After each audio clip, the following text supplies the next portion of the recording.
Bonjour les amis, aujourd'hui je vais me risquer à vous faire un tuto en vidéo concernant une fonction de l'autorail REE2X 2800 pour lequel une fonction marquée F8 indique la marche sur l'air. Je m'aperçois que cette fonction est assez méconnue de l'ensemble des modélistes.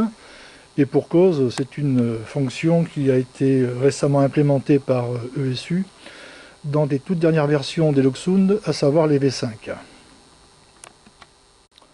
Cette fonction donc marche sur l'air, en anglais, est indiquée par une fonction qui s'appelle drive hold. Alors drive hold, c'est de l'anglais, bien sûr, il faut le traduire en français, ce qui n'est pas du tout facile. Drive, c'est conduire. Hold, on va dire, c'est tenir. Donc conduire et tenir, on va dire qu'on peut le traduire par maintien de la vitesse ou marche sur l'air. Quand on dit qu'un véhicule ou qu'un autorail ou qu'une machine ferroviaire marche sur l'air, cela indique qu'elle roule sur son élan sans l'aide du moteur. Pour nos petits autorails et pour nos petites machines de modélisme, c'est un petit peu différent.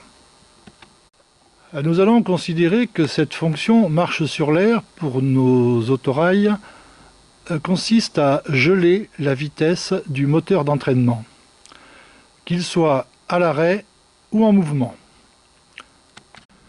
Cette marche sur l'air chez REE a été donc choisie avec la fonction F8.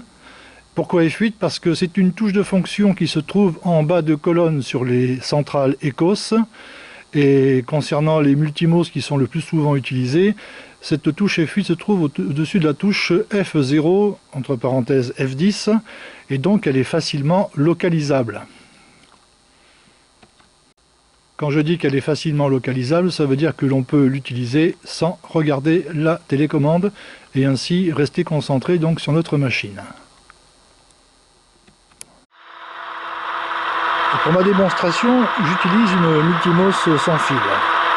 Donc là, le son moteur donc, est au ralenti, l'autorail est à l'arrêt, j'active F8, donc je vais bloquer la vitesse, je vais bloquer le moteur électrique d'entraînement, et en accélérant, l'autorail va rester sur place et simuler donc un préchauffage du compartiment voyageur ou éventuellement le remplissage de la cuve à air pour les freins.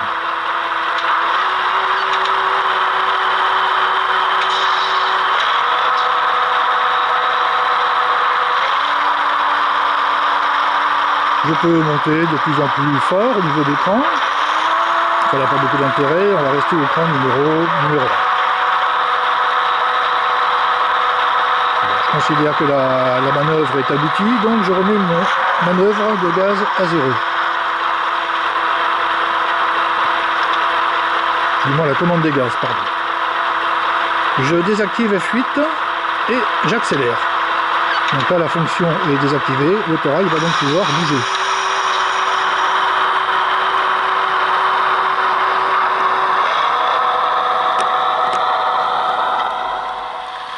Je continue donc ma démonstration. Donc l'autorail roule à faible allure.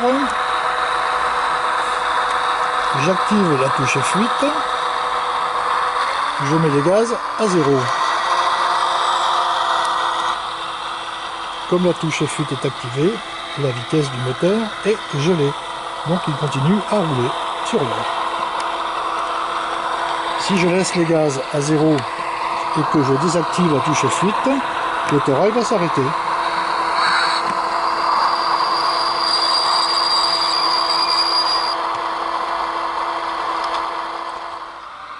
Deuxième démonstration, l'autorail va rentrer en gare.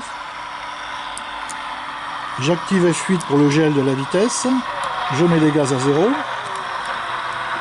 L'autorail continue à rouler sur l'air avec la touche F8 activée. Si je désactive la touche, l'autorail va ralentir. Je réactive, car je veux qu'il continue à rouler sur l'air un peu plus loin, pour l'arrêter à un endroit prédéfini, comme par exemple le bout du quai. Là j'y arrive, je désactive.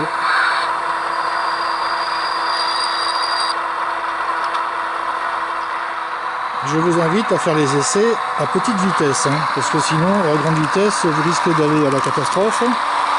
Bon, sans tenir, il faut quand même tenir compte du fait qu'il y a toujours la touche d'arrêt d'urgence en cas de problème.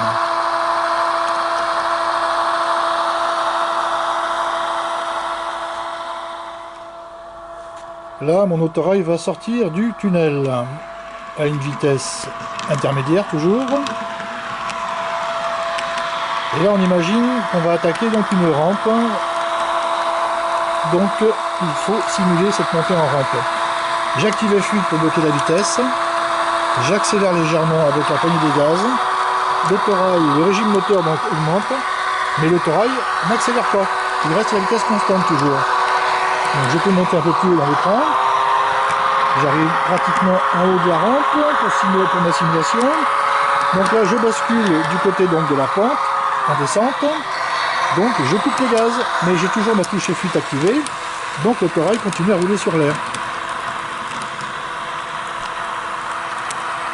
J'arrive sur une partie maintenant en palier. Je peux donc remettre les gaz et désactiver F8.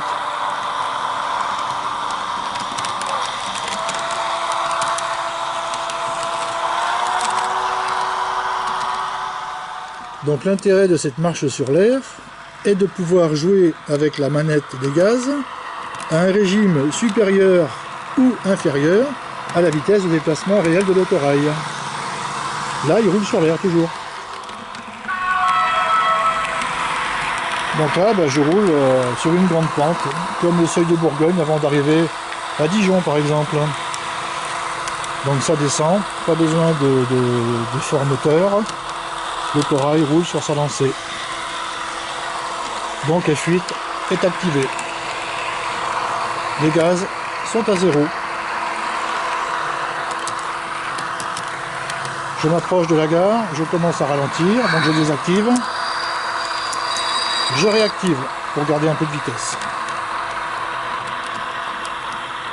Je continue à marcher sur l'air, je désactive un petit peu pour ralentir.